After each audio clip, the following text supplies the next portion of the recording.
Hi everyone, it's Dr. Rhonda, and I just wanted to kind of check in with everybody to find out what's going on and how are y'all feeling. And especially today, I want to talk about little kids. So maybe kids, preschool through about third grade. And what I want you to know is, yes, little kids can be depressed and anxious too. And for little kids, those symptoms might look like they're having problems sleeping, they're having problems eating, they're not really focused or paying attention. They may be fighting a lot with their siblings or fighting a lot with you or just generally grouchy. They might be having bad dreams and come to you in the middle of the night. Maybe they're experiencing physical ailments, so they might be a lot complaining about tummy aches. Kids will do that a lot. Other physical symptoms too, maybe aches and pains. They may talk about being tired and just generally kind of lethargic. So those are sort of some of the symptoms that little kids might be experiencing. And if you think about it, we are all in a state of at least heightened alertness and some anxiety about what's going on. We're not really sure about what's going to happen in our future. Our routines are disrupted. And the same is true for the kids. They're not going to school and they're not hanging out with their friends and their structure is just gone. And kids really, really, really need structure. So one of the problems though with kids is they don't always have the words to tell you what's going on with them. So it's the work or the job of the caretaker to give the kids the words to identify the feelings. And when they have those words, they can tell you what's going on with them. And then we can sort of help them develop the skills that they need to deal with the feelings that they're having. So this is how you do it. You ask them, how are you feeling today? Some kids might be able to say, I'm feeling nervous because I don't want mommy to go to work because she works in the hospital, or I don't want daddy to go to work because he's, he might contract something. So some kids may be able to tell you that. Some kids don't have the words to tell you how they're feeling, so you will have to check in with them and ask them. And you just sort of, you start out by asking, are you feeling happy? Because I noticed that you are not sleeping, and I noticed you're not eating your food, and I noticed that you're not playing, with your siblings. And are you feeling happy? They're probably going to say no. And so then you can begin to explore with them, well, are you feeling sad?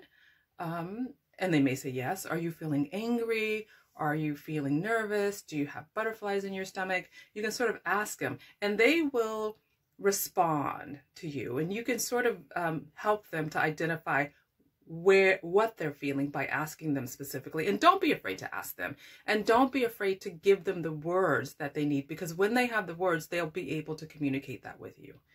So let's say now you understand what they're feeling, and now you can normalize that for them and tell them, yes, well, I understand that you're feeling sad. A lot of us are really sad and concerned right now because of what's going on. So let's do something about that. And when you say, let's do something about that, then you can begin to empower the kids to do something. So then what do? There are so many activities out there, that you could search the web and search the internet for lots of activities related to keeping kids busy and keeping them active. But what I want to say is this. Those activities are not only designed to keep the kids active and busy. Those activities can specifically address what's going on with the kid. So for example, let's say you have a kid that's saying that they're feeling depressed.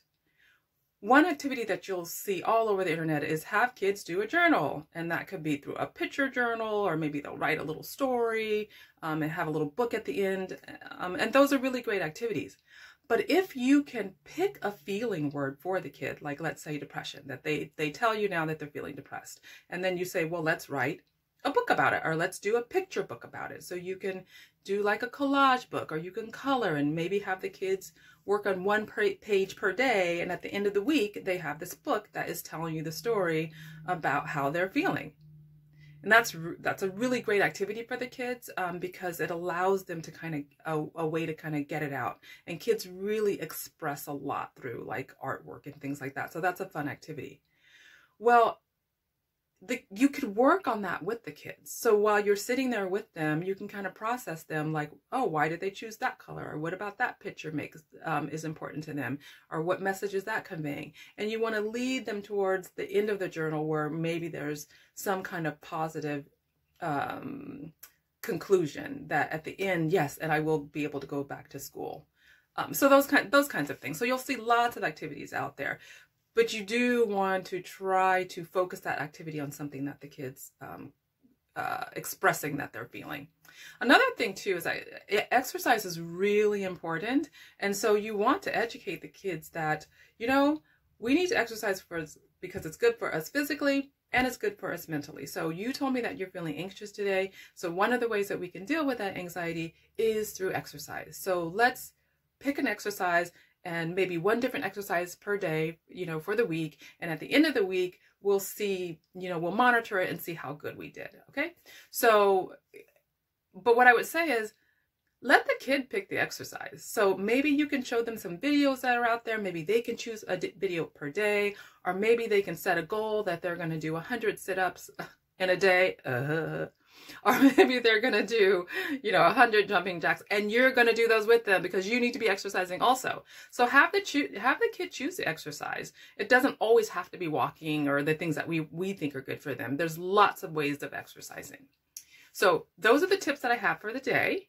And I will be including lots of other tips in my description. So the links to those activities in my description, so you can link on to different things that I think are kind of cool.